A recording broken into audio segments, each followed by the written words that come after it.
Keuskupan Agung Gereja Katedral bersilaturahmi ke Rumah Dinas Menteri Agama atau Menak Republik Indonesia Nasaruddin Umar di Jakarta, Senin 1 April 2025.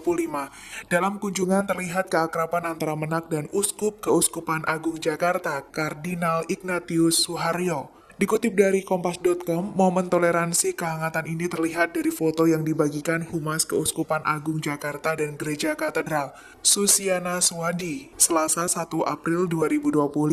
Dalam foto tersebut terlihat Nasaruddin Umar dan Ignatius Suharyo berpelukan erat.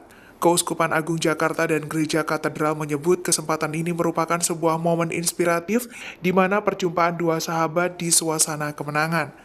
Susiana menyebut Menak dan Uskup Agung Jakarta adalah sahabat baik.